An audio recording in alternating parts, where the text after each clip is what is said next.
Utofauti wa kuwapokea hawa wakubwa kwa mfano Simba na Yanga na hata Azam ni kwamba kuna fursa nyingi zinafunguka zaidi. Hata sasa hivi ukitembea katika jiji la Tanga, hususan maeneo ya Mkwakwani pale, au ukienda hata Tangamano, utaona fursa nyingi sana za wafanyabiashara wale ambao wanauza jezi, merchandise za timu hizi, lakini pia hata mama zetu ambao wanauza vyakula, uji, unaona sasa hivi wamechangamka sana. Na sio hivyo tu, hata wale wa nyumba za kulala, unaona kulala wageni, unaona ni kwa namna gani uchumi wao kwa ndani ya hizi siku mbili tatu utakuwa umechangamka. Kwa hiyo ujio wa timu kubwa kama Simba hauwi tu ndani ya mchezo, hauwi tu kwa dakika 90, hauwi tu katika uwanja wa CCM Mkwakwani, unakuwa katika jiji zima la Tanga. Maono ya serikali na maono pia ya shirikisho la mpira wa miguu hapa nchini TFF ni kuwahamasisha vilabu kutumia vijana kwa ajili ya kuendelea kukuza karia yao.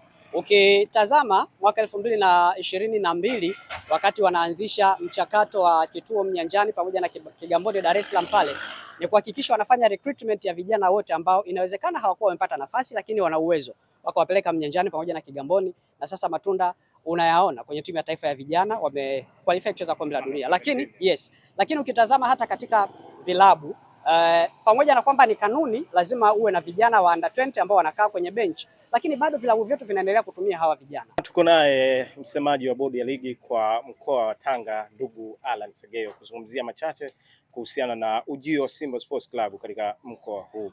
Bana, habari za saizi ndugu yangu? Tunashukuru Mungu, tuko vizuri, tumewapokea Simba salama katika mkoa wetu huu wa Tanga, na mpaka sasa zaidi ya 90% maandalizi yote yako vizuri, kwa maana ya kwamba delegation zote ziko vizuri, maandalizi ya uwanjani yako vizuri, masuala ya ulinzi na tiketi tayari zinapatikana.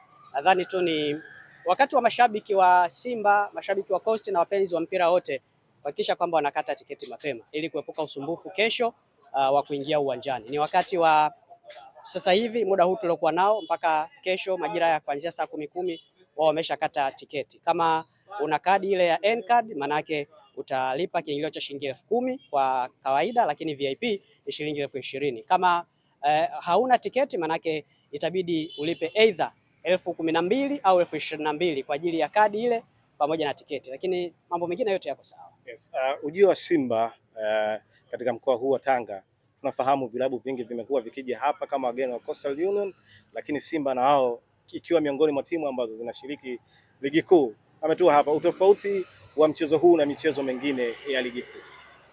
Utofauti wa kuwapokea hawa wakubwa kwa mfano Simba na Yanga na hata Azam ni kwamba kuna fursa nyingi zinafunguka zaidi. Hata sasa hivi ukitembea katika jiji la Tanga, hususan maeneo ya Mkwakwani pale, au ukienda hata Tangamano, utaona fursa nyingi sana za wafanyabiashara wale ambao wanauza jezi, merchandise za timu hizi, lakini pia hata mama zetu ambao wanauza vyakula, uji, unaona sasa hivi wamechangamka sana. Na sio hivyo tu, hata wale wa nyumba za kulala, unaona kulala wageni, unaona ni kwa namna gani uchumi wao kwa ndani ya hizi siku mbili tatu utakuwa umechangamka. Kwa hiyo ujio wa timu kubwa kama Simba hauwi tu ndani ya mchezo, hauwi tu kwa dakika 90, hauwi tu katika uwanja wa CCM Mkwakwani, unakuwa katika jiji zima la Tanga. Watu wanachangamkia fursa, fanya biashara kama ambavyo nimesema, lakini pia maafisa usafirishaji na wenyewe wanahakikisha kwa hizi siku mbili tatu mambo yanakuwa sawa. Yes.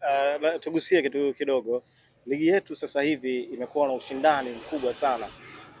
Timu ambazo zilikuwa zinaonekana madaraja ya chini, hasa katika kipindi hiki ambacho tunaelekea mwisho wa msimu, ushindani unaongezeka. Labda unaochukulia ushindani wa namna gani sasa hivi na ligi yetu imefikia kiwango gani?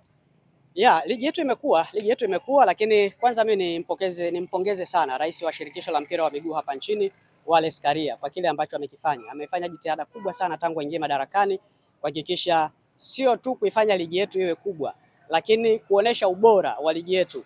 Tazama vile ambavyo wanasimamia na kuzingatia ubora wa viwanja ambavyo vinachezewa, lakini pia tazama hata masuala ya waamuzi ambao wanasimamia hii michezo. Kwa hiyo ligi imekuwa bora, na ukitaka kujua ubora wa ligi mpaka sasa hivi katika nafasi ya ubingwa pale huwezi kujua nani atakuwa bingwa. Tofauti ya Yanga pamoja na Simba ni alama 2 tu, na lolote linaweza likatokea. Lakini huku chini bado ukimwangalia Coastal Union mwenyewe ambaye iko nafasi ya 11 ambaye anacheza kesho, alama zake kama anaweza akapoteza kwa michezo miwili mitatu, anaweza akaangukia kwenye hatua ya playoff, lakini kama atapata matokeo ya ushindi anaweza akawa juu. Ukienda juu pale kwenye nafasi ya 3, ya 4 na ya 5 unaweza ukamkuta Azam, utamkuta Singida, utamkuta TRA, utamkuta JKT Tanzania, na wenyewe wote wanahakikisha kutafuta hiyo nafasi ya kushiriki michuano ya kimataifa. Kwa hiyo shirikisho la soka la mpira wa miguu hapa nchini Tanzania TFF likiongozwa na Rais Wallace Karia wamefanya kazi kubwa sana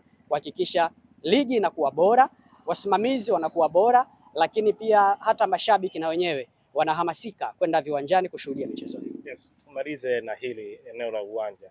Tumeiona Coastal Union ni timu ambayo inaamini sana katika vijana, lakini sasa hivi pia Simba Sports Club, uwepo wa Steve Barker unatoa nafasi kwa vijana kitanzania wenye umri mdogo kuweza kupata nafasi katika vilabu vikubwa. Hiki kinachoendelea katika ligi yetu, kwa maana kupewa nafasi kwa vijana, kinatoa mwanga wa namna gani kwa baadaye ya mpira?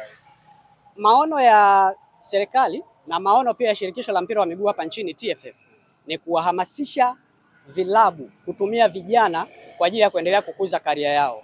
Ukitazama mwaka 2022 wakati wanaanzisha mchakato wa kituo Mnyanjani pamoja na Kigamboni Dar es Salaam pale, ni kuhakikisha wanafanya recruitment ya vijana wote ambao inawezekana hawakuwa wamepata nafasi lakini wana uwezo, wakawapeleka Mnyanjani pamoja na Kigamboni, na sasa matunda unayaona kwenye timu ya taifa ya vijana wamequalify kucheza kombe la dunia.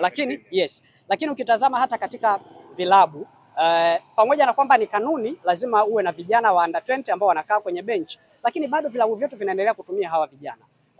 Coastal Union, Bakari Msimu ni kijana ambaye amemtoa kwenye under 20 na sasa hivi anafanya kazi nzuri sana. Ukimwangalia Chuma golikipa wamemtoa kwenye under 20, anafanya kazi nzuri. Kama ambavyo umesema kwa Simba Sports Club tumeona wakina Bashiru kile ambacho wanakifanya. Dar es Salaam Africans pia na wenyewe wanao vijana, Coastal Union na vilabu vingine. Kwa hiyo haya ni maono ya shirikisho, ni maono ya serikali, lakini sasa nadhani ni wakati na vijana wenyewe pale ambapo wanapewa nafasi waweze kuzitumia, kwa sababu kwenye fursa ya ajira, mpira wa miguu una fursa kubwa sana ya ajira.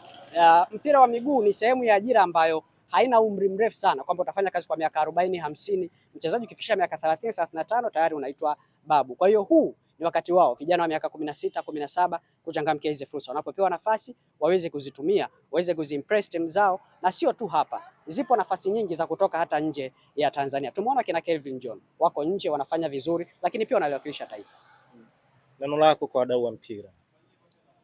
Wadau wa mpira ni kuhakikisha kwamba popote pale ambapo mpira wa miguu Tanzania unachezwa ni kuchangamkia fursa ambazo zinatokea. Fursa zilizopo kama ambavyo nimeongea hapo awali, ukiachana tuna dakika 90 za mchezo, zipo fursa za kibiashara. Tunakwenda kwenye michuano ya AFCON mwakani. Ni fursa ambayo mimi sidhani na sitegemei waje wafanyabiashara kutoka Morocco, kutoka Afrika Kusini, kutoka Ivory Coast eti kwa sababu Watanzania hawajui tamaduni za vyakula na lugha za hao ambao wanakuja. Ni wakati sasa wa Watanzania kuanza kujifunza tamaduni za mataifa ambayo yatakuja kushiriki AFCON hapa, ili watakapofika wahisi wanapokuja Tanzania ni kama Ivory Coast, ni kama Afrika ya Kusini, ni kama Sudan, ni kama maeneo mengine kule ambako wametoka. Shukrani sana. Asante.